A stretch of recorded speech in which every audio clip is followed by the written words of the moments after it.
Kick the show off. So we're joined today by Lori Preston and John Kavanaugh with Equitable. It's a financial investment firm, but they also manage for Dergalis the long and foster agent benefits that we as agents have access to through the affiliation with Long and Foster. And so I want to hand things over to them and let them talk to us about what's going on in this crazy investment world, the volatility, et cetera. And of course, any benefits updates that you want to share, we would love to hear. So thank you. You're welcome. Thank you so much. So John, wave to Kelly. Hey, Kelly, this is John. He's my new partner. And for those of you, Evelyn and Sharon, so this is John Kavanaugh. So sometimes you'll get information from me, sometimes you'll get it from John. Okay. And this is Randall. So Randall, so those three, I don't think I've met you. Mike Gray. I'm sorry? Mike Gray. Oh, okay, awesome. So we'll start out talking about the market, and we're going to end up talking about the Secure Act 2.0, which could affect all of us and our retirements. Kelly, I'm so sorry. I don't mean to keep my back to you. I'm not sure how to do both. Yeah, that's okay. So that's all right. I can still hear you. Yeah, can't miss it, can you?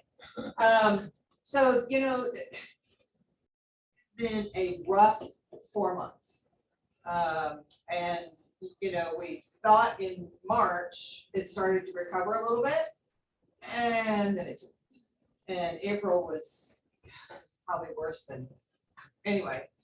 But I still continue. John still continues. We listen to all of the prognosticator companies, Alliance Bernstein. I don't know. There's just a bunch because we work with all of them, and they're all still saying that this is still supposed to be a positive return year for the market. Now, I keep saying they're going to have to get to getting because we're already down 13%. But you know, it can turn around in a heartbeat. I mean, 2020, it turned around in an absolute heartbeat. I mean, it was down 30-some%, and then it was up 75%. So, you know, it is, if you look at historical data, it is not uncommon to have inter-year downturns. And when you look at most of the downturns, within 6 months, most of them have returned to positive, definitely within months. So take heart. I watch all my clients' accounts as well as my own go down, go up, and go down. You know, investing is typically for the long haul. So, you know, the other thing people have been talking about is there might be a recession. But everybody who, you know, the economists are like, and parts of it points toward it, but the more economic factors support it not happening. So our economy is still strong. Most of the issues we're having have to do with supply chain and labor. And so those things in and of themselves will not cause a recession. And there is GDP, even though that they originally said GDP was what, 4 something was going to be this year, and then it's back down. Hello. And so that, you know, GDP is back down, but they're still calling for what, 2.5% GDP this year? Yeah. So because of all of those things, don't get caught up with, you know, the people who are trying to make sensational news. But there really should not be a recession this year. So I know it's hard to believe at this point, but you know, we're not that far into the year. And again, what typically happens is when it does recover. Last Friday it was up 640 points. Yeah, last Thursday and Friday. That would make sense too. So what happens is, you know, you'll have some big days down, but when it starts to recover, there are those big bounce days. And so, you know, a lot of clients will say, but don't I need to get out of the market? No, because if you get out of the market, when those big bounce days come back, now you've slowed your, you know, getting back to the positive. Like I said, you lock in, when you get out of the market, you're locking in your losses. And if you miss those big up days, it'll be that much longer until you can make up that loss. Because nobody has a crystal ball. I can't tell you when to get back in. I'm still waiting. I've got 2 transactions I need to make, but I'm waiting until that market goes up. And one of them is for my daughter, you know? And so if she wants to move some money from an IRA to a Roth IRA, so I gotta know when to sell those IRA mutual funds so I can convert them in and then buy something else into the Roth. So, you know, again, take heart. This is not a normal, and we are not. Well, I can't tell you for sure we're not going to a recession. All I can tell you is most of the economists will tell you that the signs are not really there to go into a recession. It's just not going to support it. So, And you're speaking to the overall economy of the Correct. United States. And I just saw a report yesterday that said, you know, even the housing experts don't expect a recession. In fact, they still anticipate home prices to continue to go up by 9% this year. Yeah. Which is hard to see when you're out here and you're hearing all of this bad news.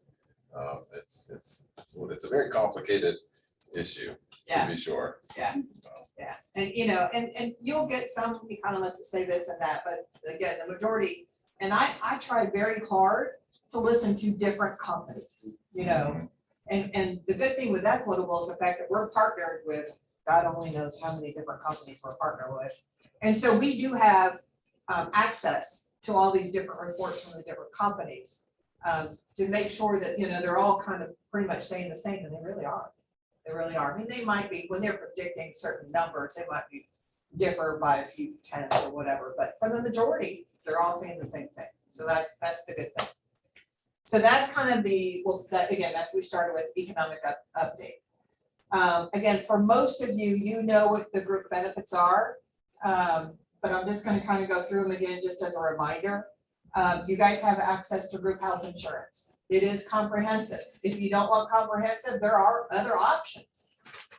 There's telemed. There is an indemnity plan. Somebody was telling me that they have, I think, for only like $200 some. So, you know, if you currently are not covered by health insurance and you make too much money for the marketplace to get any kind of subsidy, I honestly would truly encourage you to look at our group insurance. It really is competitive. And I believe it's Anthem and Cigna are the 2 networks that are in this area. So very good, very comprehensive networks. And it's just like if you would get comprehensive health insurance from anywhere. You just have to be a licensed realtor in order to get a quote and have access, because you have to be, that's part of being the group. Somebody said, well, can you get it? And I'm like, nope, I can't, because I'm not a licensed realtor. So we also have group dental and vision. Now open enrollment for that is March of every year, so it has just passed. If somebody's in desperate need, let me know like today. I can probably still finagle, only because I've been doing this long enough. I've been with Dergalis since 2015. So, but it really is good. And I'm telling you, Evelyn, you have the vision. Anybody here have the vision? I do. It's awesome. Less than $8 a month. If you wear contacts or glasses, it is a no-brainer. You get a free exam every 12 months, no deductibles, no co-payments. You can get glasses every 12 months. You can get our money put to our contacts. I mean, it's, again, I tell everybody, I have VSP, and this Davis vision. Vision works better than what I have. You get vision for your dependents? Yes. Yes. And it's got several different tiers. So it's you and child, you and children, you and spouse, or the whole family. The whole family is $23.77 a month. So It's less than $24 a month to cover the whole family. I mean, again, you cannot beat it. And so that's why I would say it's a no-brainer. It's just awesome. Again, we did just pass open enrollment, but if there is a change in what we call circumstances, if you guys lose group, if you're on your spouses and for some reason it's lost or whatever, you do actually have a special election period of 30 days in order to get new. So tell everybody, just, let me know. So that's the group dental, vision, health. There is disability, group disability, both short-term and long-term. This is to protect you and your family in case of you're unable to work due to accident, illness, surgery, childbirth, whatever it might be, you have access. Sir, don't be shy. If you want to come up and get some lunch, please do it. I don't want to take it home. I'm good. All right. Sorry. And so, and I've had a lot of people say, well, can you go, or is the individual disability, can you go out and get, is it cheaper than the group? And actually it's not. I've gone out and searched several times and it's not. The other thing about individual disability versus our group is the fact individual disability will end at 65. Well, y'all realtors never retire. So our group insurance actually goes past the age of 65. You can keep it and it will continue to pay. So, don't make sure you're covered. We also have group life insurance. John and I will tell you the good and bad of everything. The group life insurance is, I consider it more temporary. Because it is age banded, it goes up every 5 years with age. Once you hit, is it 45, 50, it really starts to. About 45 years old, it really starts to get expensive. Yeah. So, but for those new agents that are coming on, I literally had a woman who had been diagnosed with breast cancer a month or two before coming on, and she was able to get $100,000, $150,000 in life insurance and didn't answer a health question. So there is a benefit during guaranteed issue to be able to get it. Or if you're new and you're starting out off and you're trying to build this up and you don't have a lot of consistent, it is good for a short amount of time. But again, there gets to a point where it gets too expensive. Again, Equitable is the largest life insurance company in the world, actually. So, individual life insurance, whether it be term or permanent, we can do. Big thing now that we're doing with life insurance, and John's really good at this, regardless of your age, you can put a long-term care rider on it. So that rather than get long-term care insurance, which like your house insurance, your car insurance, if you can pay for it all your life. And I just turned 60. I have never made a claim on my house insurance in all the houses I've ever owned. Which, kind of money out the door, and a lot of people think long-term care insurance the same way. But with the long-term care rider on the life insurance, you're actually using up the death benefit. So you are guaranteed the benefit's going to be somebody's going to get the benefit, whether you're going to use up part of the life insurance death benefit for your own long-term care, or if something happens to you, your beneficiaries are going to get it. So it's become very popular. You can tell people, which I don't think about it when somebody's in their 10s or 20s or 30s or 40s. John's like, oh yeah, add it on. Because I've got it. I added on my life insurance policy. I mean, it's pennies on the dollar. I don't think I'm going to need long-term care for the next 60 years, hopefully. But when it's a couple pennies on the dollar, you might as well throw that added benefit on there. It's really great. It's a tax-free benefit. Right. So you can't beat it. It definitely beats standalone long-term care. We can guarantee that the insurance company is going to pay you or your family back the money that you're putting into this policy one way or another. So that's why we don't do the standalone long-term care policies much anymore. We typically do the rider on a life insurance policy. I mean, because for the most part, what you're paying for is the life insurance, and then for somebody who's even their 40s or 50s, it's only like what, $8 more a month or $5. I mean, we're talking again pennies on the dollar to add it on. It is just like nothing. So there's the group life insurance and of course the individual life insurance. And then of course, because we are licensed financial advisors and registered investment advisors and fiduciaries, if there is any need for any financial help, you guys have some questions, we do all of that. And that's really more of what we're going to talk about, which I only have 10 more minutes, which is typical for me. So we'll start out with, we have something called an asset map. And I do have a bunch of these that you can pass out to people. This is awesome. It is, you're able to, well, I know, so in my bag down there, there's more. So you're able to, in a very concise manner, put your financial footprint all together. It shows little stick figures, and it has, you know, your income, and it has your assets, and it has your joint assets. So it's nice, to put it with your important papers, that God forbid something happens to you, your beneficiaries will know what you had, what company it's with, and have it listed. It's awesome. Plus, we can run programs off of it. You tell us, what is your goal? It should be in one of the sleeves. So, if you know, if your goal is you want $60,000 in retirement money after tax in retirement, we can put that goal in. We can put what your current assets are, and it'll tell us how much deficient we are and how much extra per month that you might need to add in. It can be adjusted. I mean, it even adds in, like, you need stuff for travel from like ages 65 to 80. You know, most people travel early into retirement, and they get to the point where sometimes health issues cause the travel to be curtailed. So then we put in at 75, like to life, you know, additional money that you're going to need possibly for medical issues. Do you have enough life insurance? Do you have, I mean, there's all kinds of programs we can run off of. We do not charge for this. We are your core partners. But if you ever needed to get organized, and if you keep some assets and your spouse keeps other assets, you all really don't know what the other one has, and there's not a cohesive plan, this fixes that.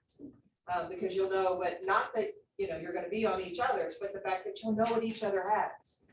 So it's very, very important. So that's something we do. Again, totally free. Do y'all know that not only is there a limit to contributions for a Roth, that there's an income limit for Roth IRAs? Most people don't realize that if you file individually, you make over $144,000, you can no longer contribute to a Roth. If you are married filing jointly, make over $208,000. You can no longer contribute to a Roth. There is an alternative. We call it a Roth alternative. It does use life insurance, which is really truly just the vehicle. It's not necessarily done for the life insurance, but this is what CEOs, presidents, I mean, high income wage earners who want tax-free retirement income, this is their only option. This has been around since the 30s. It's been around a long time. I mean, it's called, you ever heard somebody say, use this with the rule of 7702? That's actually the tax code that allows this. So I have an example here where it's let's see, a 40-year-old female, standard plus, so just one thing above standard, but she puts in $1,000 a month from age 40 to age 67. So $12,000 a year. Then at age 68, she starts pulling out over $90,000, $90,739 in tax-free retirement. Which, if you're in a 25% tax bracket, that's equivalent to over $120,000. $10,000 a month tax-free. The reason this Roths are more and more popular and are going to become more and more important is not only because of our debt. So that is also something that is driving the recession issue. Tax brackets are going to have to go up. We're not going to have a choice. We're just not.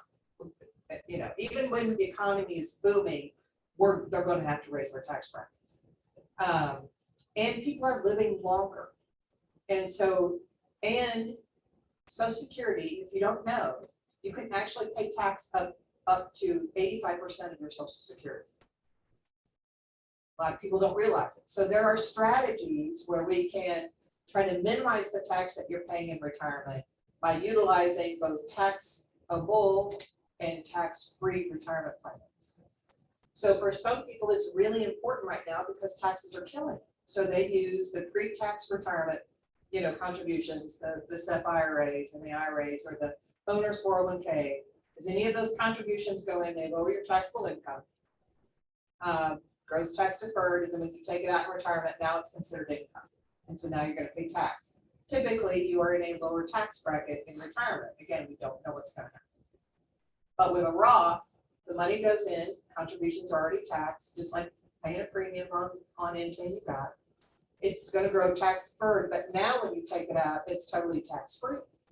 And the other thing that this Roth alternative doesn't have is that 59.5 restriction. You can take money out of this because you're taking out the cash value prior to 59.5 and put it back in. I tell the story, so if you've heard it, I will apologize. But we had a client who had this, and for some reason, all three of his kids, I think, went to his alma mater. Anyway, long story short, when the first kid went to college, he went and bought a condo. And so actually, all three of his kids stayed in that condo until the last one graduated. And then he sold the condo and he put the money back in his IRA, into this. It's his life insurance, but and so he still had, now he had that money again for retirement. I had a lot of agents ask me, what if I want to flip a house? Can I take money out of a retirement account to flip a house? Well, you can't, not even a Roth, without penalties. Well, this is something you can't. Or we have people who do this when they're young and maybe they're saving up to put a down payment on their house. So there's a lot of things you can do, but it is for those high wage earners that were really concerned about, getting some tax-free retirement income. This is awesome. One more thing on that is, we also have clients who will use that vehicle instead of 529. Yep. Because when it comes to FAFSA, cash value life insurance is not seen as an asset of the parent or the child. So they can't count any of the money that you have, any of the assets that you have in this life insurance policy against you in any way. So we have people use it for college funding as well. It's, Is there a maximum amount that you can deposit at one time? Nope. No, so yeah, unlike the Roth where it's a 6,000 if you're under the age of 50, 7,000 if you're over 50. Yeah, there's no contribution limit. Because what happens is the more you dump in, it actually, there has to be what we call a corridor between the cash value and the death benefit. So the more you put in, we have it set up that it just raises the death benefit. So that it doesn't become what's called a MEC, which is a modified endowment contract. Because if it does MEC, then anything you take out, any distributions, even the death benefit, it becomes taxable. So we make sure that doesn't happen. So the death benefit is higher than the amount you deposited. Yes. You have to have a gap there. So if Yep. you put in 6, maybe the death benefit is 15. Right. Something to that Well, effect. it's going to be higher than that typically. So Okay. basically what you're doing is you're overfunding the life insurance policy. So if you were to, let's say, get a $250,000 policy on someone maybe in their 20s, the premium would be like $60 a month. Or they would put in $200 a month or $1,000 a month. So, even though I don't want to say that just what you dump in, that's what they base the death benefit off of. That's what becomes the cash value that you can later withdraw. It's the money that you put in. Yeah, it's all invested. There's about 80 different investment options. It's just like a There's brokerage mutual account. funds. Yeah. Interesting. So then the way it works is you pull out a loan. It's a 0% loan that you never have to pay back. Because it's structured as a loan, you can't be taxed on it. So, sounds illegal, but it's not. Because when you first take out your contributions and then it's a loan on anything above that. So like for this example, the original death benefit's 290,000. By the time she turns 67, it's up to 1,197,000. So it can, if a catastrophe happens, function as a life insurance, in which your beneficiaries are going to benefit from it. But again, it really has multiple options. What's it called again? So it's called, the IRS code is called a 7702, but we just call it the Roth Alternative. And I have, and there's, if you want more about it, or if you want Yeah. to see the example, I have both of them. I don't know if I have enough for everybody, but I have a lot. So would you recommend that over a solo 401? So Or could you do both? you can do both. But they have two different functions. One is lowering your taxable income, so you're paying less tax. The other one, again, is trying to provide you with tax-free retirement. Now, the younger you start the Roth Alternative, of course, the better off you are because it gives more time for it to build up and that kind of thing. But there are places in a retirement plan for both, again, taxable retirement and tax-free retirement. And the solar 401 is actually taxable when it comes out. It's at Correct. a lower rate. Whereas this is taxed before it goes in. So it's typically at a lower rate because typically when you take the money You're at a out, you're lower making less money Right. than when you were putting it in.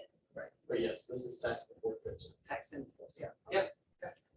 So the other thing that's become extremely popular in these last 4 months, because the market has gone down, is we have programs that have,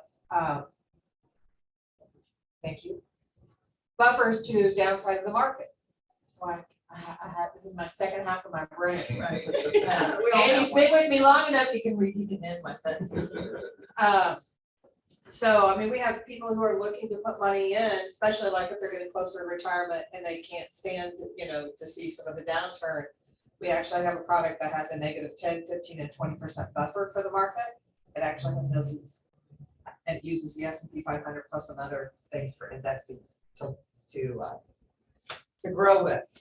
I have one. I will state that anything I show you guys, I use as well. I mean, most of us, between the two of us, we probably have every product that we're talking to you about. We utilize our own stuff. We have a retirement cornerstone for people who want guaranteed retirement income and growth from guaranteed retirement income. It actually guarantees a minimum of 5% growth on your retirement income for 7 years. And then it's 5 to 8% minimum, or the growth of the market. If the market on your anniversary would add more to your benefit base than the 5% interest, then your benefit base raises to what the market. So it gives you the best of both worlds. So there's At least 5% a minimum of 5%. And that cornerstone in can never, today's market, yeah. yeah, and it can never stop paying you. Right. Because say you're taking distributions out of it, if it's close to zero, at that time we can annuitize the product and you'll receive a guaranteed payment for the rest of your life based on the number that continually rolled up on that 5 to 8%. And that number never goes down. That's called the protect benefit. So say you draw the account value down close to zero, we annuitize it at that time, you receive a guaranteed payment for the rest of your life. So that do is a Roth Alternative. The other thing, one of the last things before I get into the Secure Act 2.0 is we have, in the last 2 years, I can't tell you how many of these I set up, and yes, I have one myself. I'm 100% commission, just like you guys, but you guys have had a great 2-year run, and I have a lot of people have a lot of cash sitting in savings account earning pennies.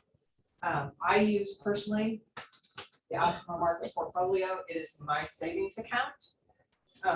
Prior to January 1 of 2022, I was earning an average of 12 to 13% annually. I've had it 5 years. It is attached to my bank account.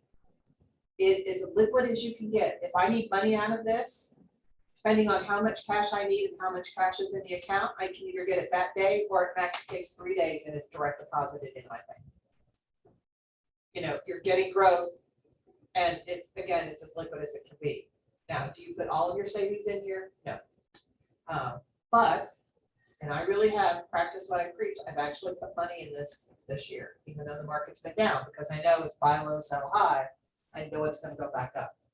So, but we have set up a ton of these I've set them up for individuals. I've set them up for business bank accounts, for businesses that have extra money in they have S corps, and the money's just sitting in a business account.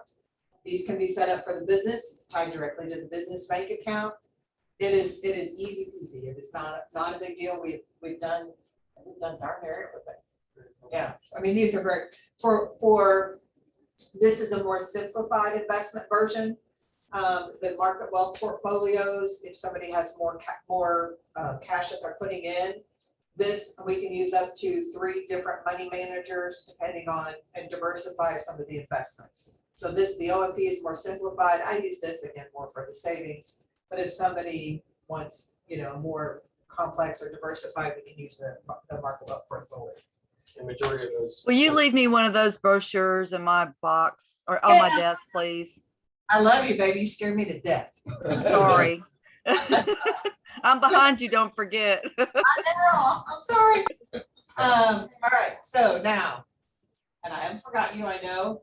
I've got 4 more minutes. We're gonna go through Secure Act 2.0. This was passed by the House. Let's see if one I can figure out. So this was printed March 29th. So I think it passed the House in the middle of March. May have just been a couple of days before that. But Secure 2.0, among other things, covers automatic enrollment retirement plans. I'm just going to go through them. I've highlighted the ones that affect those of us who are business owners. They are proposing an increase in the required required minimum distribution age. You know, it used to be 70.5, and then went to 72 in 2020. And now they're proposing that it will eventually go up to age 75. So it's saying that those who are 73, starting on January 1 of 2023, that 73 will be yours, the next year will be 74, the next year will be 75. So they're increasing it. So in some cases that's good, in some cases it really doesn't affect a lot of people. For those people who have put a lot of money away in a pre-tax account and are still working or are fortunate for whatever reason, they really don't need the money out of it. It's helpful because they can continue to let it grow and then they can leave it to whoever they want to, if they don't have to. So they're just only taking the minimum amount. But there is going to be enhancements to the age 50 plus retirement catch-up plan. So with IRAs and Roth IRAs, if you're under the age of 50, the max you can put in is $6,000 a year. If you're over 50, you get $1,000 catch-up. They are now proposing, after December 31st of 2023, that it will be increasing. I just had it in the lost me. I think they're going to allow it up to like $3,500 or $40 or an additional $3,000 that you can put in, but they're increasing what you can put in after age 50. Retirement savings lost and found. I've had more than one agent who, have these old 401ks or IRAs out there, especially the old 401ks. But I used to work for this company and I had this old 401k out there, but I don't know where it is anymore. Isn't there a database where you can just put my name in and find it? I'm like, no, there's not. But they're actually proposing to create a database for retirement savings lost and found.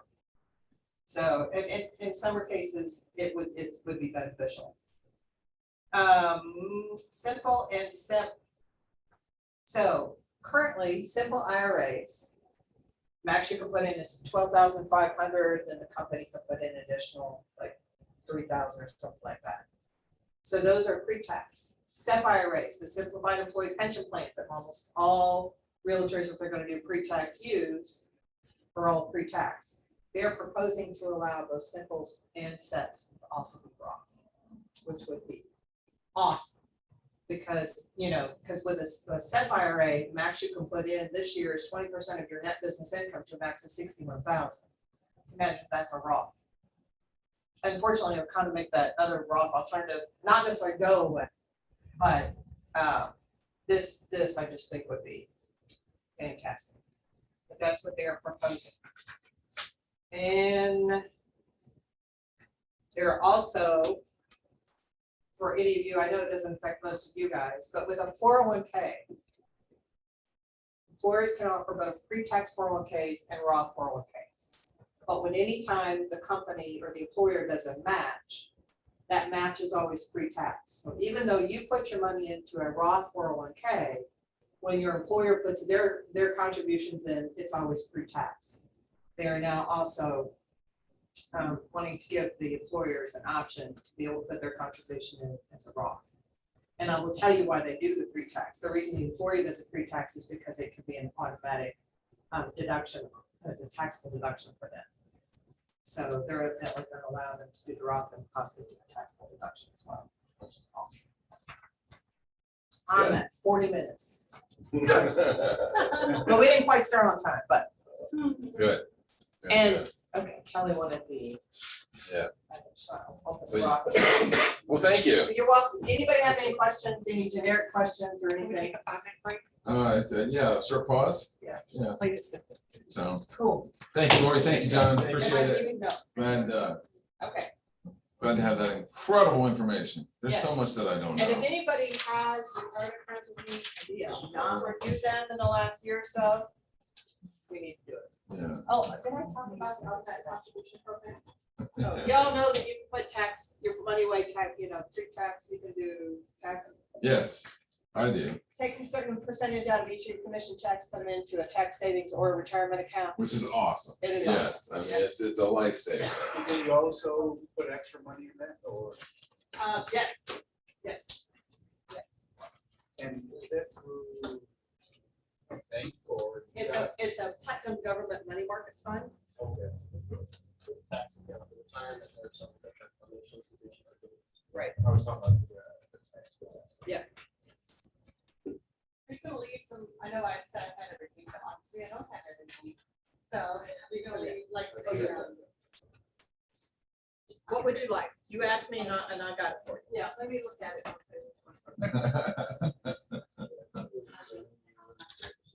No, she's got that.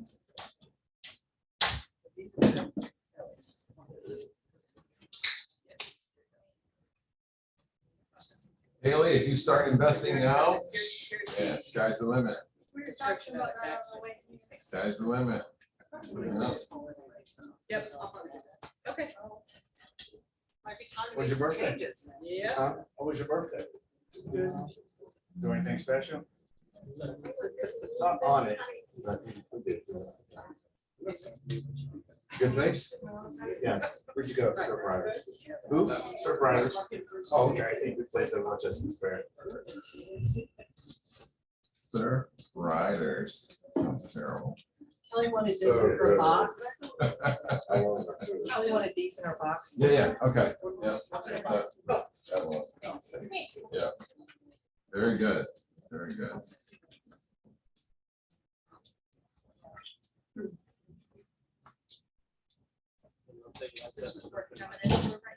I know, how cool is that? Nice. Handy dandy tape measure. Really? Yeah, he's impressed, definitely. Yeah, Did you speak yet?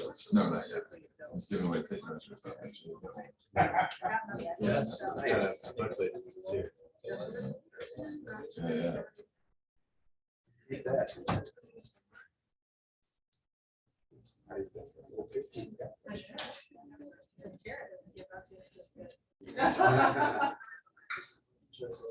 All right, how we doing down there?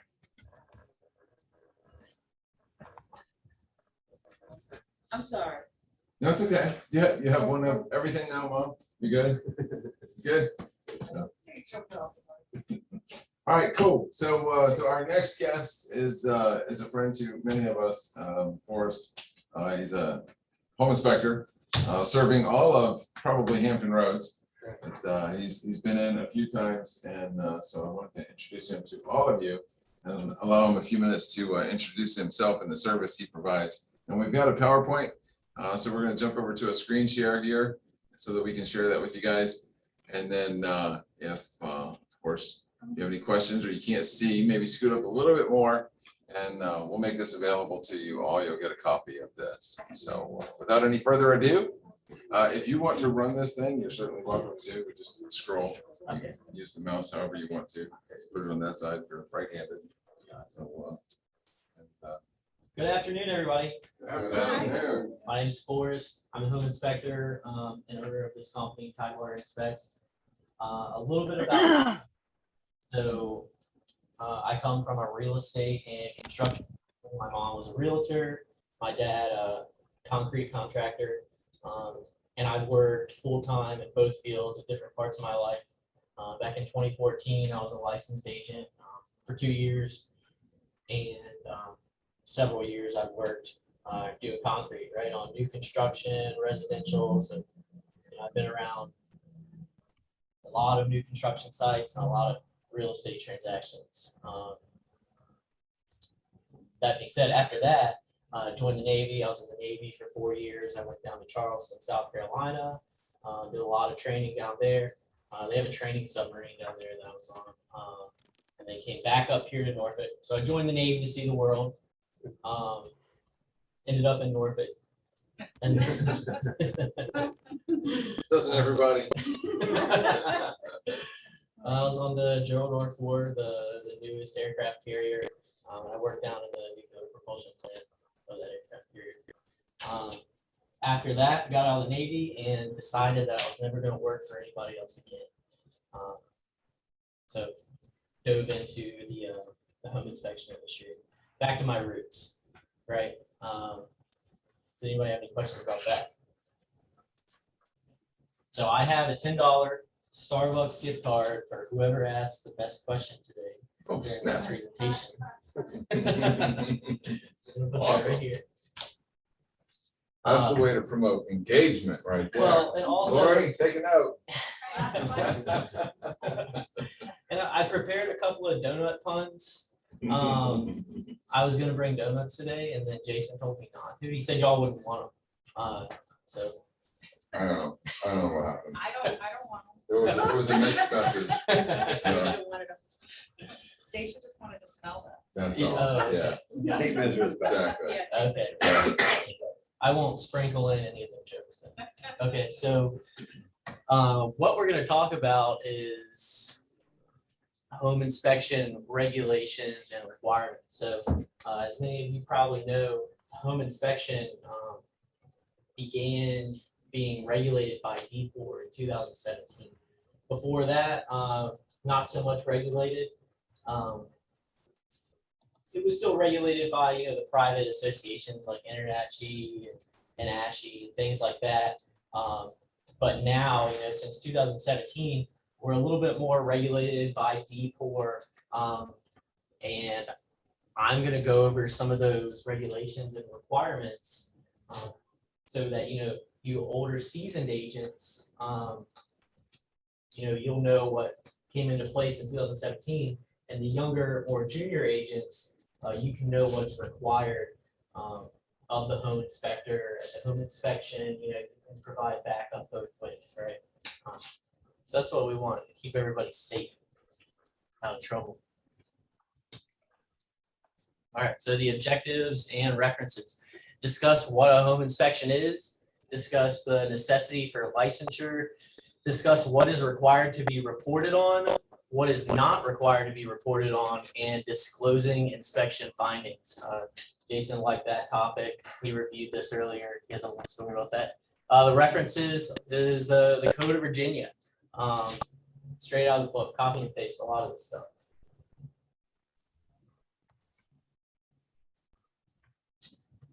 I've also sprinkled in a lot of pictures that I've taken on inspections. This can be a little dry, so we're gonna talk about some of this stuff.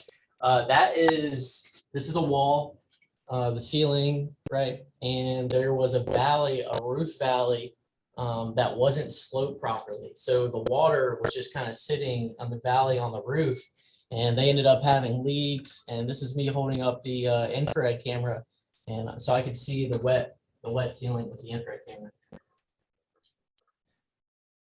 Okay, what is a home inspection?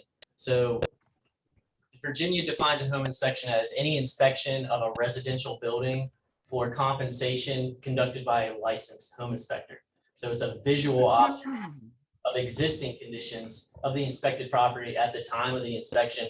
It's not a guarantee, a warranty, or any type of insurance.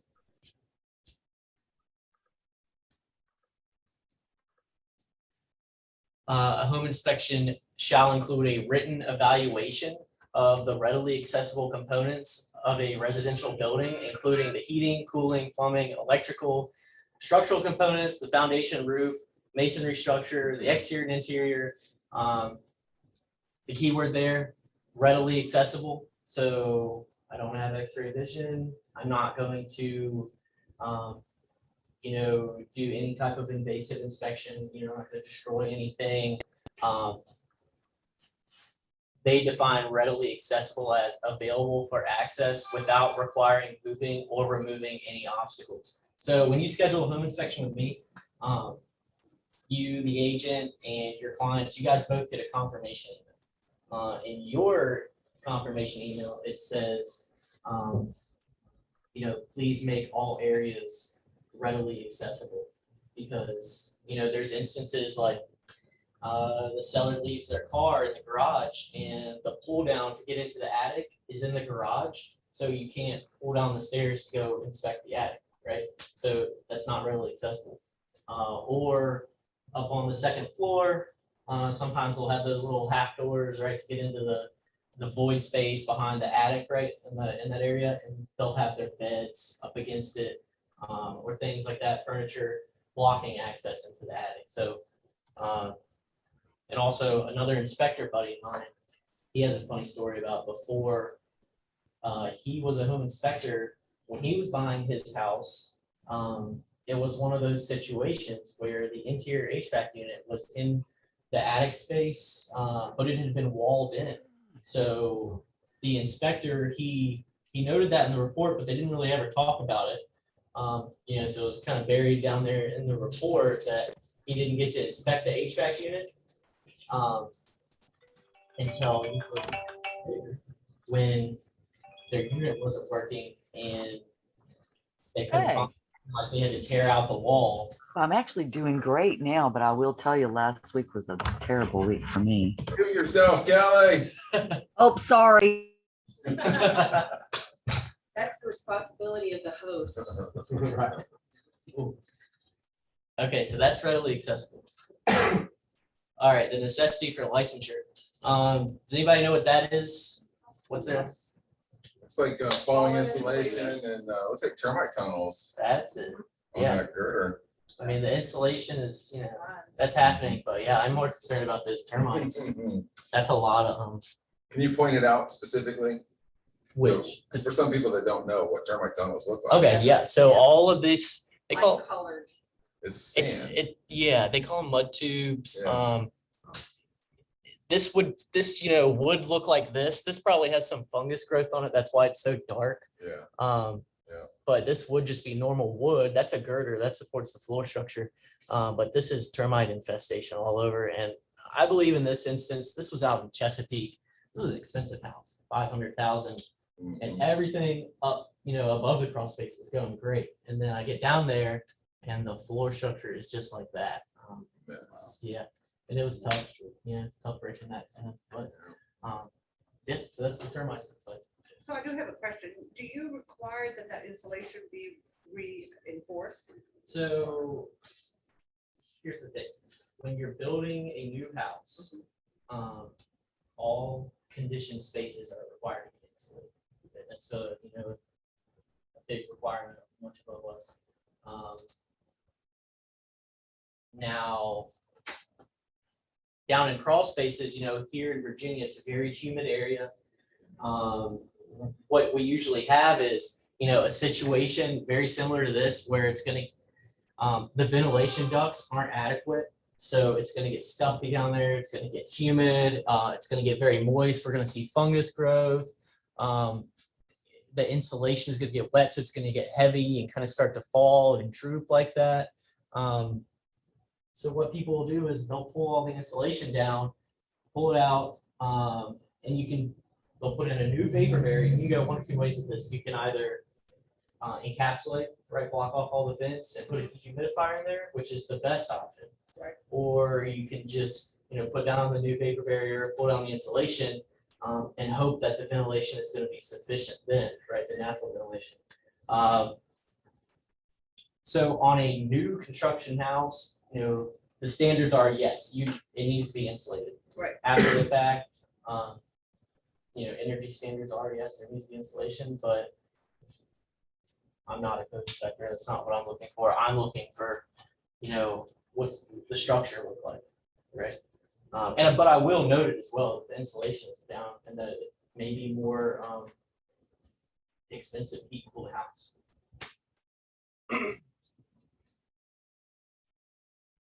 Good question.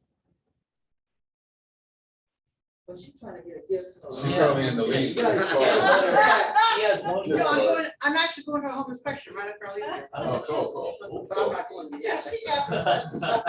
She didn't really answer. No, my question to get the gift card, if you're ready for it, is what age do you consider older seasoned versus younger, as you stated in your first comment? Okay, so You might want Or- to rephrase that. You say keep going, don't entertain Hey, I that. didn't mind the younger agent. Yeah, well, Okay. I identified with the older season, but it kind of touched a nerve. Okay, Go younger.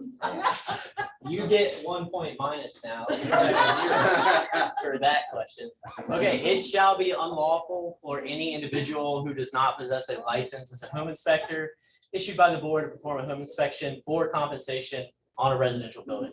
That one's pretty self-explanatory. Now, a home inspection on a new residential structure shall only be conducted by a home inspector with the NRS specialty and who has completed the training module on Virginia Residential Code. So this is a big one for you guys. If you have a buyer that's buying a new construction house and he or she wants a home inspection done on that new construction house, your inspector has to have the NRS specialty. That's an extra thing, extra training that inspectors can get. Not all of them do it. So that's something that you guys got to make sure that your inspector has that, or else the report is void. You know, it's Could be invalidated. right. It's invalidated, You know, and then you can't twist the builder's arm. I had never heard of that before. So you, So you have is to that have that. Yes, I have. Yes, I do. interesting? I've had new construction I didn't homes know that. inspected, but I never bothered to ask my inspector if he had the NRS specialty. Well, sometimes the builders will, you know, they get really about inspectors coming on, so Oh, they'll yeah, want yeah. to see this, they'll want to see the inspectors, you know, licensed insurance, all that. Just depends who it is. When did that take effect? Because I didn't know that either. I couldn't tell you. I would assume that it took effect in 2017 when the rest of this took effect. But I couldn't tell you. We could look it up. It's all right. Okay, so what is reported on? This is a picture I took not too long ago, actually. This is in Portsmouth. There's 1, 2, 3, 4, 5, 6, 7, 8 different types of shingles on this roof. It didn't leak. I didn't see any leaks in the attic. I didn't. It's just- They did it right. Corrective Yeah. action. Wow. Okay, in conducting a home inspection and reporting its findings, the home inspector, at a minimum, shall inspect the conditions of and shall describe in writing the condition of the characteristics of the following readily accessible components and readily observable defects, except as may be limited in the home inspection contract. So, the structural system, that's it's pretty all encompassing. So the foundation, the framing, the stairs, crawl space. This one here is something that is kind of a subject. The crawl space, the method of inspecting the crawl space shall be noted and explained in the home inspection report. If the crawl space cannot be inspected, the licensee shall explain in the home inspection report why this component was not inspected. So it's pretty common that sometimes there's portions of the crawl space that cannot be inspected, maybe due to health reasons, safety reasons, like there's standing water, things of that nature, or there's a big HVAC trunk. A lot of times when they do these flips on these old houses, they're gonna, put the HVAC down there, and then it's gonna be this massive hard trunk that cuts off access to some of the crawl space. There's various other reasons, but you're probably gonna want to ask your inspector, hey, did you inspect all the crawl space? And if not, why, right? Because they're required to.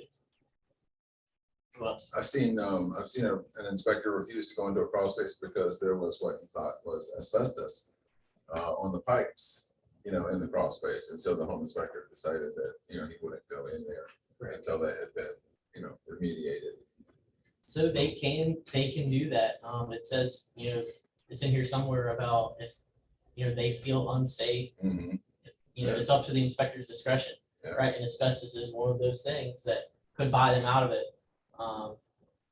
I wear a full Tyvek suit with a full face mask. So I'll go in there. I don't like to crawl through standing water. I won't do that Right. because you could get electrocuted.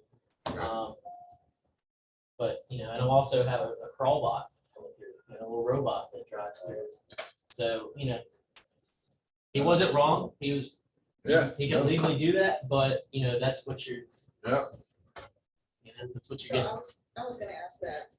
You said the crawl box, Yes. so would that go in those spaces that you cannot go into? If it can go in there, then And do all companies? No. I've never You're seen the only one one. I know of that have one, because. Is it like a drone, except It's- it's under the house? it's like a little RC car with a remote controlled camera on Well, the the top. things the dogs love, follow around. Do you have one for us? It's on order. It'll be here in June. So, It it was a pricey little gadget, but it's on its way. The vapor barrier, slab floors when present, floors, ceilings, so, you know, a lot of stuff underneath. Structural systems. Okay, who can tell me what's wrong with this one? This was out in Norfolk the other day. Looks like leaning piers. That's right. That's like a 6-inch gap in between the girder and the pier there. It's not even touching. It's not. It's Yeah. not. It's fun. It's just- Did they just build it too short? Did the pier settle or did the house raise up? All I can tell you Down is the house raised up. at the time of the inspection. It wasn't that's- touching. it was not touching. Yeah. That's a good question. You're in the running. Doesn't it call? So would you say that home inspectors are considered structural engineers? Absolutely. Yeah. That's a Yeah. separate. Even though they're not, I mean, you're not licensed, but that would be something where you would really want a structural inspection possibly. Yeah, so I would call that out and Structural engineer. I would inspection. recommend further evaluation by a structural engineer. Okay. She do better. Gotcha. Sure, you know better. That's What? I'm trying to learn, pardon me. Gee, I'm Roof not coming structure. to these things anymore, I keep fixing it. Roof structure, attic insulation. So the roof covering, this is another one like the crawl space. So the method of inspecting the roof covering shall be noted and explained in the home inspection report. If the roof covering cannot be inspected, the licensee shall explain in the home inspection report why this component was not inspected. So who has ever had a home inspector get way back by the street with binoculars and look at the roof? Yes, Yeah, Have you seen that one? yes. or they fly a drone over. Okay, yeah, they're really cool too. Yeah, they do that too. Oh, you do that? Yeah. Yeah, okay. I always get on the roofs, if I can, right? But if I can't, then we fly the drone. Take pictures. I also fly the drone at the beginning of every inspection and take cool aerial pictures for the buyers so they can have it. That's also so if you guys want to put those out, put them in a frame, brand it as a closing gift, that'll always be in their house. That's probably better too, especially when you have like slate roofs and things like that. Yeah. That's it. Roof ventilation, so soffit vents, roof drainage system, so the gutters, roof flashings, skylights, chimneys, roof penetrations, but not antennas and other roof attachments. So not satellite dishes, not the direct TV dishes. Roof framing and sheathing, attic unless it's not readily accessible, and the attic insulation. Okay, so this was an 11th month builder warranty inspection I did the other day. I'm not gonna say who the builder was, but this is, I'm in the attic looking down. This is, you know, the floor of the attic, and this is a wall, an interior wall. There's no insulation there. The builder did not put insulation on that interior wall. So I called that one out. So did those people have an inspection when they purchased these? Because this was a new home, new build, right? This was an 11-month-old. Okay, house, yes. so did they say that they had an inspection prior to? I don't remember if I asked them that. You know, they would have hoped the inspector would have thought it. But I had to climb around, like, this is, you know, I had to do some, you know, jungle gym type stuff to find that. They may have said, you know, hey, you know, they got up there and looked around, they didn't see it, if they did have an inspection. You know, yeah. But no, they should have. So was that the only thing that you caught on that, Oh, no. New construction's open worse. Was it falling apart? Is that what you're saying? No, it wasn't falling apart. It's just I always find stuff on everything, you know. Oh, this is that house. This is that exact townhouse. They had funny story. So this is my drone shot that I take. I'm gonna put this in the report so that the buyer, whoever it is, they can see what the roof looks like, right?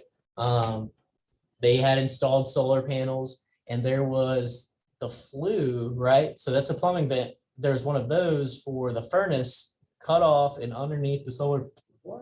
Yep, installed underneath the solar panels, right there. Yep. So the solar panel installation company did that? It probably wasn't the builder, right? No, Yeah, but you know, they so, still should. okay. I looked it up. I don't remember the requirement anymore, but I Yeah. looked it up and there's stuff about it. Yeah. Oh, Okay, the exterior. So the wall covering, the flashing, the trim, readily accessible doors, windows, but not the operation of associated security locks, devices, or systems. So we're not testing the security system.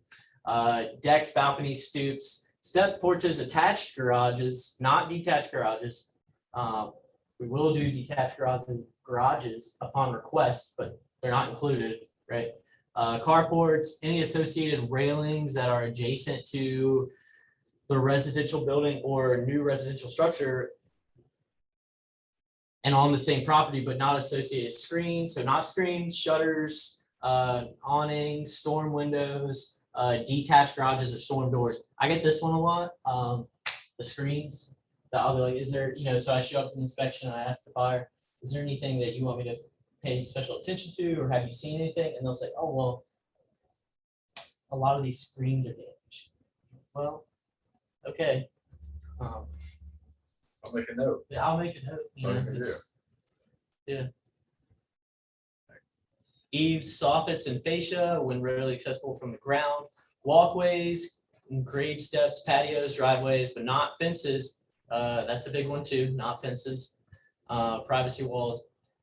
Vegetation, trees, grading, drainage, any retaining walls adjacent to the residential structure, and visible exterior portions of the chimney. So this is one I did the other day. So when they have these window AC units, you guys know they produce a lot of moisture, and it runs down and then it always rots out the wood underneath.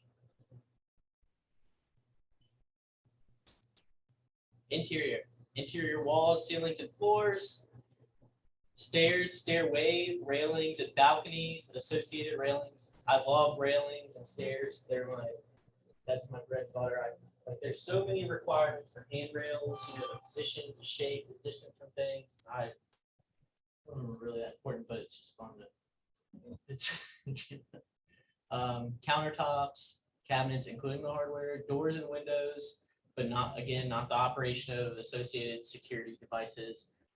Garage doors and permanently mounted and installed garage door operators. The automatic safety reverse function of garage door openers shall be tested either by physical obstruction as specified by the manufacturer or by breaking the beam of the electronic photo eye, but only when the test can be safely performed and will not risk damage to the door, the opener, or any nearby structure. So pop quiz. What is, generally speaking, the approved method for physically obstructing the garage door? Okay, so we're gonna Garage door is going down. What's the approved method for stopping it? and test. testing the reverse function. Put your foot up. Put your foot up. Put your foot or hand. That would break. I usually do the hand. See if You it do stops it. kind of the hand. That's what I do. Do you actually hold it though? I mean, are you trying to? But you muscle could the just put your door? foot in front of the beam. And then, yeah. Right. No. So I said the physical obstruction, right, of not by breaking the beam. So you're right. You Not can by breaking it. I use my hand. Okay, you can do that. The You have to put a box or something? so close, so close. I have another $10 gift card. Stop that one. Well, Inspector, I just holds his arm to the bottom of it. and Yeah, stops it. that's what I was thinking too. A That's lot of that's all them that's all will I've just seen. grab He it. just puts his hand on So it. something other than the body part so you don't get hurt. Yeah. Obviously. Must be like a step stool or something. Throw a kid under it. Yes. A cat or a dog? Maybe kind Baby of- dog. It's a 2x4. It's That's their not approved good. method is to stick a 2x4 flat on the ground underneath the garage door. You shut it, Yeah, and then it'll be 1.5 inches from closing. Oh, It'll hit wow. that That low. and that come up. makes sense. A lot of inspectors, 99% of inspectors don't do that Right. because they're afraid it's going to damage the door. Right? I've never seen one do it. No, I've They never don't seen it usually done. do it, but Yeah. that is an approved method by most manufacturers. Yeah, like you guys are saying, most people just Grab the hands under door. it, Yeah. like, give it a Yeah, little. stop it. I usually do that, and I'll kick the sensor as well. Yeah, Not the actual sensor, but right, break the line. break the beam. Yeah. Yep. You do that one. Nobody got it. All right, we'll have to. Fireplaces, venting systems, hearth, dampers, fireboxes, but not the mantles, the fire screens or doors or seals or gaskets, and solid fuel burning appliances if applicable. What do we have here? So we have a leak coming from upstairs bathroom, and it had created a little wet spot. I checked it with the moisture meter. It was dry, so it was an old leak. So I kind of want to go back to the crawl space because the measure of the moisture meter. Okay. In the summer, you know, it gets super hot here, and a lot of times in the summer we'll have a lot of humidity, moisture in the crawl spaces. How? I mean, of course, you always want your buyer protected, but when you're on the listing side, and then you have this one home inspector is like, you got to have a dehumidifier. It's so too much moisture under the house, but it's because it's 100 degrees outside and it's very cool under the house. How do you? Because summer's rolling around, we're going to have those issues. So How do you handle that? here's the thing. So usually home inspectors are qualitative. We use qualitative analysis by quantitative. So that's a moisture meter. I use this as a qualitative device, right? So I'm gonna go check something that I know is dry, and it's gonna show, whatever percent, and then I'm gonna go check something that we presume might be wet, right? And if there's no elevated moisture content, then that's that, right? Now, if we were to be in the crawl space and checking, the floor structure, the wood, for moisture content, the magic number is 20%. That's wet. But a home inspector isn't going to do that, because if I were to actually be checking for a quantitative number, that means I would have to be getting my moisture meter calibrated annually. We open up a lot of doors there when I'm saying that the moisture content is X on this floor structure, right? That's going to be the termite moisture people that are gonna, they're the subject matter experts on that. I can tell you that it looks like we're having moisture issues, or humidity, those types of issues. But I'm not going to definitively tell you that you need that. You know what I mean? Did I Yeah. evade your You question? won't make any Yeah. recommendations Well, for I the mean, I've had- treatment method, I right? had a home inspector that did. Right. It's like, you gotta have a dehumidifier. And we're like, wait a minute, it's been 100 degrees for 4 days in a row, and it's, that's what caused a lot of it. And that's what you kind of got to be But- careful is, on my end, is how you make these recommendations to people, because like I just said, I'm not going to say you need a dehumidifier, because that's not my area of expertise. I could say that it's humid over there. And that, you can go from there. All right, that was a good question. Plumbing, interior wall supply and distribution systems, including water supply lines and all fixtures and faucets, but not water conditioning systems or fire sprinkler systems. So not the water softener, not the sprinkler system or the fire sprinkler system. Water drainage, waste and vent systems, including all fixtures, drainage sump pumps and related piping. Generally, we do test the sump pumps. So we'll go on there and see if it'll turn on. You actuate the bellows. Water heating equipment, including the energy source and related vent systems, flues, chimneys, but not solar heating systems. You don't see there's a whole lot around here. Fuel storage and distribution systems for visible leaks. So that's natural gas. Plumbing. This is a sewer scope picture I took. This was in Denby. The client was concerned about, so they had owned a house from out of state, they were military, and they had issues with their cast iron pipes before at their other house, and they had to, had a lot of expensive work done. So before I even met them, before I even offered the service, they wanted the sewer scope inspection done to make sure that the pipes were gonna be good at this house. So, I went ahead with the sewer scope inspection, and this is cast iron pipes, and this was some pretty heavy corrosion. I couldn't push my camera any further in, and it's a 1 3/4 inch diameter camera, right? So it got lodged on the corrosion there. So How much extra is that for that inspection? if they come out there and do it, if they want me to do it while I'm on site with the home inspection, 175. I had a guy who bought a house on a slab, unfortunately, one time in Denby, ironically. And just a few months after he moved in, they had to tear up all the concrete Oh, slab and yeah. replace the sewer lines. That's great. So it's, that would have been a nice thing Probably to smart have. to do with Yeah. slabs, definitely. I find a lot of stuff.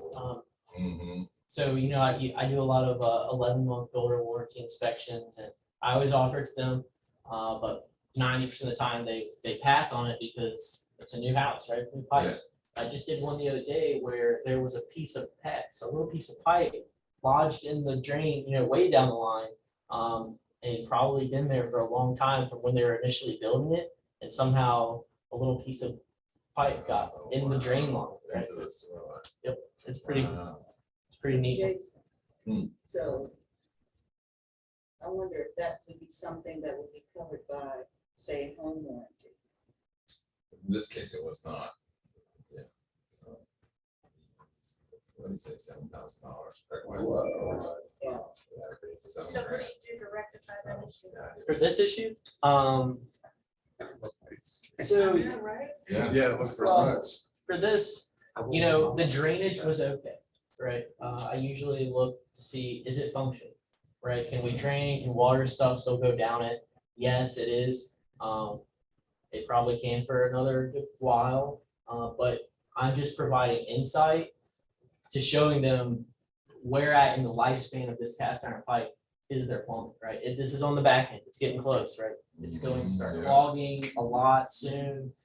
It could, usually when they're like this, there's joints that are displaced because of trees, so we have roots growing in, so you're right, replacing the lines. I always just recommend them to consult a plumber with it. All right, what kind of pipes are these? Does anybody know? Quest. That's what I got at my house. Well, what Oh, generation though? So, There's a lot of generations.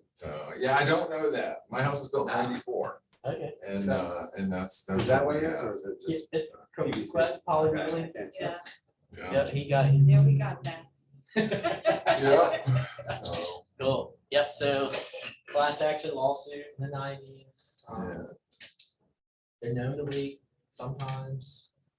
Depends on what generation. There's many out there, houses that still have them that don't leak. And it was was it the fittings more than it was the line Yeah. itself? Yeah. It was the 90-degree angles. It And, was the fittings, and know. they also have something in there about how, some regional areas, the water, it interacts with the. Well, it's kind of a thing of the past, because back in the 80s and 90s, they had much higher chlorine content in the water, Okay, and that's what caused them to disintegrate. okay. And now our chlorine content in our water is much lower now.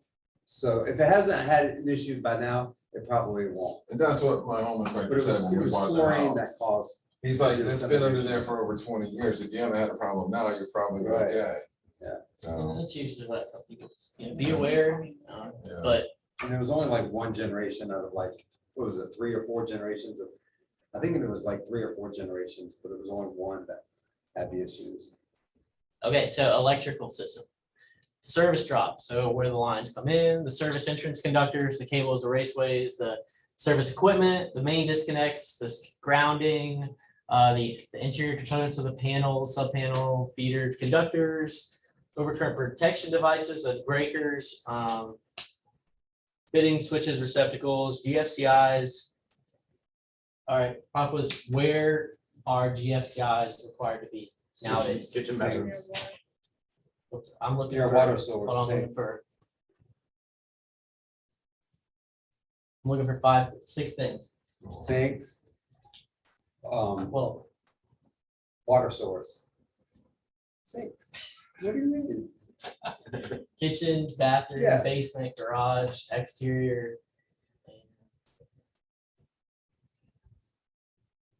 What's the other one? Crawl space. Crawl space. Oh, yeah. Oh, yeah, true, we do have something. Under Yeah. spa jetted tubs. Yeah, That's another one. Terrible. that's right. Six. Horrible. It's just I because. mean, your water source. Right. Okay. Presence of asbestos or. Oh. No, we didn't. Aluminum branch wiring and arc fault interrupters shall be noted if not tested. Equipment attached to them. So a couple of things here. Home inspectors are not required to pull off the panels. The panel covers, you're not required to do that and look in there. Really? Most do, yeah, no, you're not required. They all do. They all Yeah, do, well, They do, Yeah, and that's just, they're going beyond the standards of practice. You're not required to, especially not if it's an unsafe condition. So that sometimes there's gonna be the panel on the exterior and you're gonna be doing the Right. inspection in the rain. yeah. So you don't wanna be pulling And out. they're metal, the freaking panels, the boxes that they hang on the outside of the house, and they put all this electricity into, they're always metal. Yeah. It's so stupid. Sometimes they'll be in the garage and they're gonna be behind some shelves or something that they install. It's Okay. pretty So if crazy. you have a cellar and it's bad, just put something in front of it. Aluminum wiring. Have y'all had that one before? in your I have. transactions? Yeah. Okay. Moving on. With the panels, are they supposed to be easily accessible? Yeah, they should be. You should, Something for safety reasons. It's a fire hazard if it's Yeah. not, yeah. yeah, you should be able to, I think it's six throws, right? You should be able to, open it and de-energize whatever you need to in 6 movements of the hand. So if you have to move a shelf, that's. Guess where mine is? Where? Never seen it in my entire life, my townhouse. It is outside. Yeah. And Yeah. it's not just outside, it is, you go out by patio, you have to go out the fence, Oh, wow. and it's over here. On a post. No, it's on the wall. Oh, All the rest of them. oh, you just have to Mine get out. and my neighbor. Wow. But you literally have to go outside, so anybody can walk in the back and flip on stuff. That's Right. terrible. Dang, that sucks. And that's stupid. And we all have garages. It's like, why is it not the garage? Wow. So that's Wow. aluminum wiring. This is a neutral bus bar. Those are aluminum wires. That was in Norfolk. They don't look like copper, so they must be I aluminum. have a question. Yeah. Okay. The 3-prong tester, oh, I'm gonna get the card. Right here, tell Sharon. The 3-prong tester that you have, right? Okay, so I have one and, we asked our clients to go ahead and test plug it in there, test. Okay, so tell me about if it's 2 prongs versus that third, that. So You know what? anybody answer that question for you? And the third is. You're a sharp guy. Right. Okay, so Yeah, the, that's it, that's Doesn't it. say. so the third prong is a ground, right? Right, So, back in the olden days, pre-1960s or so, 2-prong outlets, there wasn't a ground. They're unsafer because if if you're wet, I'll show them. We have an office one. Anybody new? I have, What's your expensive things plugged into it? it's, TVs. they're unsafe because they don't have a ground wire, right? And sometimes what you'll find is that people will have the 2-prong receptacles and they want to use their TV or their Xbox that has 3 prongs, so they'll take that off, put a 3-prong receptacle on there, but it won't actually be grounded to anything, but it'll accept. We see that sometimes too. okay, so here's my question, well, part of that question. I've seen people change the the 2 to 3. Okay, but it's not grounded. Mhm. So the home inspector will say, it's not grounded, you need an electrician to come out to ground. Okay, so is there a way to test, or do you test the 2-prong? So typically, no, I'm gonna note it, right? We know that it's not grounded. I'm not going to test the functionality of that 2-prong. I'm gonna note that it's an older 2-prong receptacle, because of what you're saying, it's not an industry standard that we test 2-prong. I don't even think they make a 2-prong receptacle tester. Does that answer it? Interesting. I never Yes. thought about that. So, okay, Yeah. because this is what happened. I went into a house, it's got the 2. Mhm. So I called Lowe's. I'm trying to research to see, hey, is there such an animal as a 2-prong tester? So the electrical person at Lowe's said, no, but we've got, one of those plastic or rubber, whatever it is, adapters, and you stick it in and you just test. So I'm thinking, I'll try it. What Well, happened? it comes up as not grounded. Right. So Well, that makes sense. So is that house, that's what my question, I guess, all part of, is that house going to pass? Because I've had a home inspector say, I'd rather it just be left as 2 instead of updated without, Right. just leave it like it is. Yeah. Right. So that house is gonna pass the home inspector. Pass We're gonna what? call you for the home inspection. So So the, home inspection is not a passive fail. What are they passing? well, not really passing, Like but for financing? It's legal and it's safe. Yeah. It's Not gonna get a 2-prong ding. outlet, yeah, absolutely. I mean, it's perfectly acceptable Yeah. to have a 2-prong outlet. Right, What's it's- less acceptable is to have a 3-prong outlet that's not grounded. Right. So and you can put something in if you like. Well, one of the proposed remedies is that maybe you put in a GFCI That's it. at the panel, at the Right, box, that's at the electric panel. That way, if there were a fault somewhere, it would trip before anyone got hurt. At the 2-prong ungrounded outlet. And what else is required with that? Beats the hell out of me. What do you mean, inspection of the city? Is that what you Yes. mean? If you're remediating the situation by installing GFCI in the panel, then The whole circuit has to be done. you need an electrician. I think you gotta put a little sticker. that's it. You gotta put a little Oh. sticker on your outlet. All the receptacles Yeah. have to be labeled that they're GFCI. GFCI, yeah. Yeah. You gotta have a little sticker on there. Okay. Yeah, All right. yeah. That was That was a good one, that was a though. good one. Okay. Yeah. those are different. All right, heating equipment, including operating controls, but not the heat exchangers, the gas logs, built-in gas burning appliances, grills, stoves, space heaters, solar heating devices, or heating systems such as humidifiers, air purifiers, motorized dampers, and heat reclaimers. So not heat exchangers. So this is a gas furnace. That's deep within the furnace. I'm not going to look at you would have to disassemble the unit to see the heat exchanger. The gas logs, if the pilot's, if the valve is aligned to the logs, I'll turn on the logs and check. But I'm not gonna go opening gas valves and things like that. The energy source, heating distribution system, and vent systems, flues, chimneys, including dampers. So gotta check the dampers on the fireplace. And this one is from the other day. This is a furnace, a 1986 furnace that was still kicking. That's what I'm talking about. Yeah, it was. See, it's funny because my home inspectors would always go and tell my buyers that a hot water heater or a water heater is gonna last you, maybe 10 to 15 years. But sometimes we see them 30 years old. We've seen them in 40 Oh, yeah. something, Yeah. because there was one of those old ones where they just replaced the inner parts. They replace whatever's on the inside of Yeah, it, I but mean, it was How it's still been working. it's still going. So, How it's maintained, Yeah. yeah. So the cooling, central and installed wall air conditioning equipment, operating controls, access panels and covers, energy source, and cooling distribution system. So this was the other day. That's a duct that came loose. Oops. Yep. So it feels good to cross space. Yeah, it was great down there. Air Inspectors love that. No, It feels actually- good. It feels so No, good no. over there. Okay, what is not reported on? What is this, guys? What is this? Can't tell what. It looks like it's, I'll Is give that you. knob and tube? Yep, oh. One and two. okay, that's the knob Yeah. and two. Okay. that mean? This is old wiring. When did You'll they- see that in Ghent, in Old Town Yeah, Portsmouth. see that? They stopped using that one.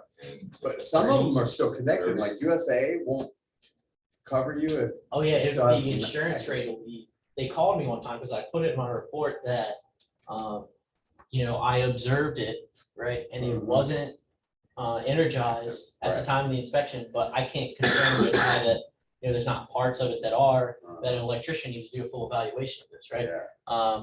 So then the insurance company calls me, however long later, and they say, they're asking, was it, still in use, or what percent, this and that? And I was like, because it's gonna make the difference, it was gonna like Yeah. triple their Oh, insurance yeah. rates. And I was like, I don't know, we need an electrician to do a full evaluation of that, because I'm not gonna take on the liability of saying that. That's one of the things, just from a personal standpoint, you guys probably seen this too. One of the things that really frustrates me about all home inspectors, including this one, is what he just said, is he's not gonna take on the liability of that. So they defer everything to the industry expert. Recommend electrician, recommend plumber, recommend roofer, recommend Well, what do we contractor. also say? We all say that's not my Exactly. area of expertise. I It can't. drives me You have nuts. to say that It's too. not my responsibility. Anybody licensed? Exactly. that's Why probably don't you tell me So- how much this mortgage payment is gonna be? Oh, I can do that. Yeah, no problem. No Okay, problem. fine, we're just the worst. Okay.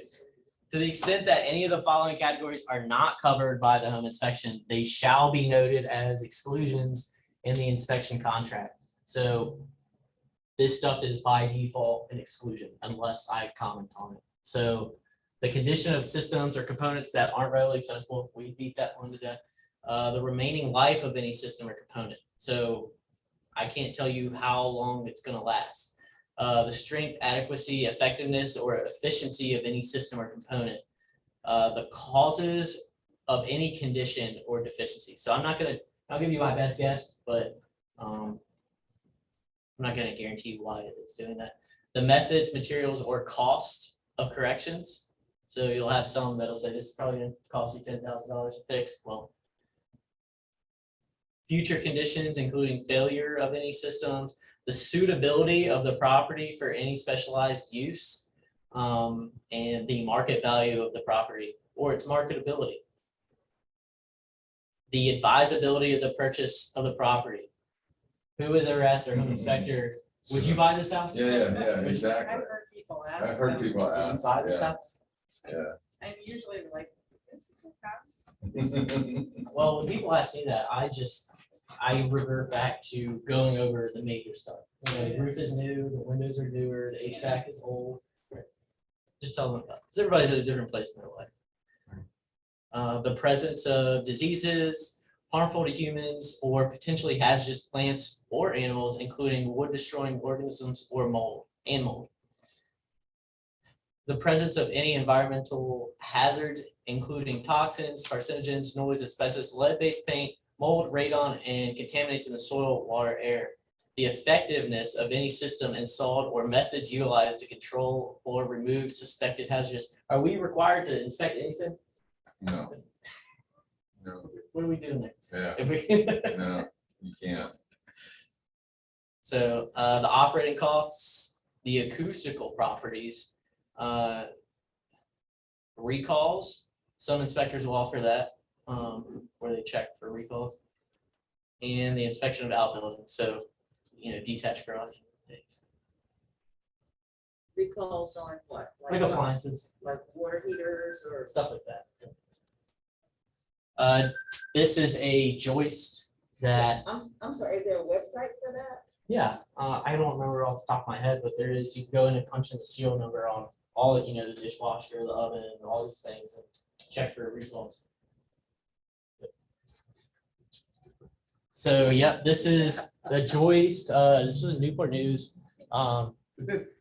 They're redoing the HVAC and they wanted the duct right there. Yeah, they did. So bad. They made it happen. They cut that floor joist and put that duct in there. That really isn't needed. Yeah, there's plenty of They choices. couldn't put it to the left. That's six why inches. it's like, hey, you don't. All right, disclosing inspection findings. So, the licensee shall not disclose any information concerning the results of a home inspection without the approval of the client for whom the home inspection was performed. However, the licensee may disclose information in situations where there is an imminent danger to life or health. So I have just done the home inspection. I'm staying there at the end with buyer's agent, client. Usually how I handle this is, we go over the review and I say, okay, I'm gonna go ahead and send the report to you guys this evening and your agent this evening. They agree to it, right? Because it's totally normal for us to do that, to send it. But technically in the book, we're not allowed to send it with, to you as an agent without the approval of the client. Also, nobody else is really allowed to have that report without the approval of the client. And I even heard stories about the client selling the report to other people, because they own it, they can do that. So. Yeah, if the seller wants it, then the seller has to buy it from the buyer. I've seen that before. But you have to supply it on a picture though. Yeah. If you're gonna turn in a picture, right, yeah, absolutely. But if you're just gonna walk away from the house and then the seller wants a copy of the report, I pay for it, and they pay for it. Yeah. Sweet. I've had people do it. Yeah. That's a good one. These are some aerial pictures I've taken. These ones go in the report. Like I said, these are for the buyer. They can have them, they can print them out, hang them in their house. So is your drone inspection included in your home inspection? Okay.